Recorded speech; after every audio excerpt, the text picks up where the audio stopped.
प्रेमचंद अग्रवाल ने India voice संवाददाता प्रियांक विशिष्ट से खास बातचीत की। आइए सुनाते हैं आपको। सरकार के फैसले के बाद से आज विधानसभा और सचिवालय में कार्य विधिवत रूप से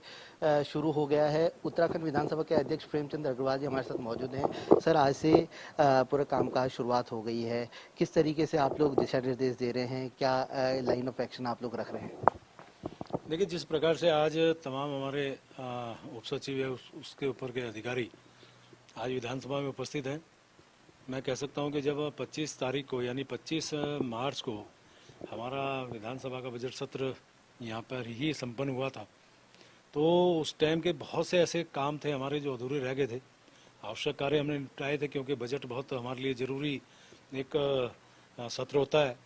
लेकिन उसके बावजूद अनेकों ऐसी फाइल्स हमारी रहती थी जिनको हमें उस टाइम निपटाना था। लेकिन लॉकडाउन के चलते ये सारे काम पूरी तरह से हमारे रुके थे। आज तमाम अधिकारियों से, तमाम लोगों से कहा गया है कि उन कामों को निपटाएं, और मैं इस बात को लेकर संतुष्ट हूं कि हमारे तमाम अधिकारीगण उसी मुस्तैदी के साथ अपने इस विधानसभा के अंदर काम को निपटा रहे हैं। क्योंकि सरकार ने जिस प्रकार से निर्णय लिया कि सचिवालय और विधानसभा के कार्यालय उसी प्रकार खुलेंगे जैसे कभी पहले हमारे ये खुलते रहे हैं, क्योंकि आवश्यक कार्य हमारे द्वारा निपटाए जाएंगे, तभी प्रदेश की जो स्थिति है, जो प्रदेश की जो विकास की बात है, वो पटरी पर आ सकेगी। और कोरोना से जिस प्रकार से हम लोग मुस्तैदी से काम कर भी रहे हैं, तो भी आज आवश्यकता है कि हम अपने ऑफिस के जो जरूरी काम है वो निपटाएं, और वो काम हमारे यहाँ द्वारा यहाँ से शुरू हो गए। लॉकडाउन के दौरान हमने देखा कि जो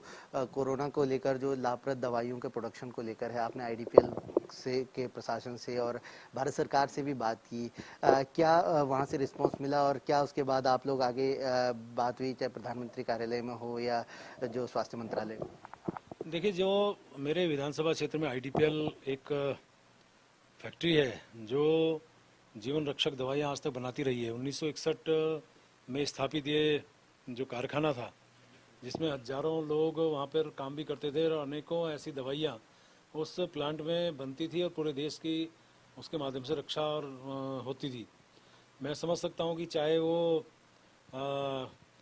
महाराष्ट्र का बाढ़ का समय आया हो या उससे पहले प्लेग की समस्या आई हो, तब इसी प्लांट ने बहुत ज़्यादा मदद उस रूप में की कि जीवन रक्षक दवाइयाँ उन्होंने उत्पाद करके उस महामारी से निपटने का काम भी किया। तो इसी दौरान जब आप समझ रहे हैं कि हमारे पूरे देश के नहीं, पूरे विश्व के अंदर ये वैश्विक महामारी के रूप में कोरोना जब आई, और मैं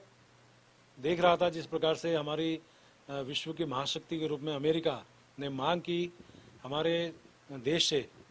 और उसके अलावा और भी ऐसे 29-30 देशों ने मांग की इस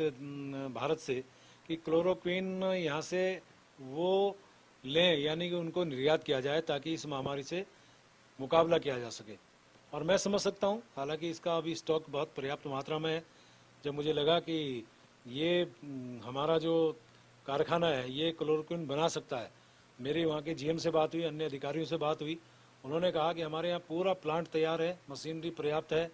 दवाई हम बना सकते हैं, रॉ मटेरियल मिले तो बहुत तेज़ी के साथ उस दवा का निर्माण कर सकते हैं। तो उसी टाइम मैंने अपना एक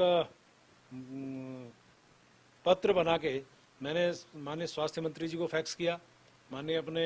निशंक जी जो हमारे मानव संसाधन मंत्री भी हैं केंद्र में और क्षेत्रीय सांसद भी हैं, उनसे भी बात की। लेकिन मुझे खुशी इस बात की है कि जब मैंने इस बात का फैक्स वहाँ किया तो शाम को माननीय हर्षवर्धन जी जो हमारे केंद्रीय स्वास्थ्य मंत्री हैं, उनका फ़ोन आया, उन्होंने मेरे से पूरी जानकारी ली। उन्होंने भी कहा कि उनके दिमाग में वो बात है और आवश्यकता पड़ी तो इस प्लांट को, हालांकि ये सिक यूनिट के रूप में भी घोषित है, लेकिन तो भी आवश्यकता पड़ी इस प्लांट के बारे में विचार करेंगे। एक बतौर विधानसभा अध्यक्ष विधायकगणों से आपकी बात हुई कि क्षेत्र में किसी तरीके से वो क्या आपका उनके बातचीत हुई होगी, या क्या आपकी तरफ से उनको एक निर्देश या एक अनुरोध किया गया? देखिए, मैं तमाम विधायकों के कार्यों से बहुत ज़्यादा संतुष्ट हूँ कि आज सभी माननीय विधायक अपने अपने क्षेत्रों में बहुत मुस्तैदी के साथ काम कर रहे हैं। और मैं तो यहाँ तक कहने को तैयार हूँ कि वो अपने अपने स्तर से किस तरह से ज़्यादा जनता का वो सहयोग कर सकें, जनता को राहत पहुँचा सकें, उन गरीबों तक राशन पहुँच सके जिनको आज खाने के लिए लाले पड़े हैं, यानी कि जो दिहाड़ी मजदूर वाले लोग हैं, जिनको हैंड टू माउथ जो लोग हैं जिनको आवश्यकता थी आज भोजन की, जिनको आवश्यकता थी आज राशन की, आज वहां तक काम हमारे तमाम विधायकगण कर रहे हैं। मैं उनका आभार व्यक्त कर रहा हूं और मैं देख भी रहा हूं कि हमारी सरकार भी उस तरह से उन गरीबों तक राशन पहुंचे, कैसे राशन पहुंचे, प्रशासन मुस्तैदी से काम कर रहा है, इसके लिए मैं उनका भी आभारी हूँ। लेकिन मैं देख रहा हूँ कि हमारे जिस प्रकार से सरकार ने निर्णय लिया कि हमारे जो हमारा विधायकों का जो ये हमारे 15-15 लाख रुपए जब लिए गए, हालांकि उस समय मैंने भी कहा था कि और भी यदि आवश्यकता हो तो आप हमारे से ले भी सकते हैं, और उसके साथ साथ मैंने उनसे आग्रह किया था आप 1 महीने का वेतन इस रिलीफ फंड में दें, मुख्यमंत्री राहत कोष में दें। बहुत से लोगों ने दिया भी है और मैं इसके लिए सरकार का फिर से धन्यवाद कर रहा हूं कि उन्होंने हमारे वेतन में से 30% कटौती की है। आवश्यकता पड़े और भी वो ले, मैं तो इसके लिए भी पेशकश कर रहा हूँ। और जिस प्रकार से सभी विधायक इसके लिए तैयार हैं, तो मैं कह सकता हूँ कि तमाम हमारे विधायक बहुत संवेदनशील हैं, अपने अपने क्षेत्रों में लगे हैं। और पूरी तरह से मैं उनसे एक बात और कहना चाहूँगा कि आप मुस्तैदी से काम जरूर करिए, लेकिन सतर्कता भी जरूर बरतिए, क्योंकि आप यदि सतर्कता बरतेंगे तभी जनता उनका अनुसरण भी करेगी। तो विधानसभा अध्यक्ष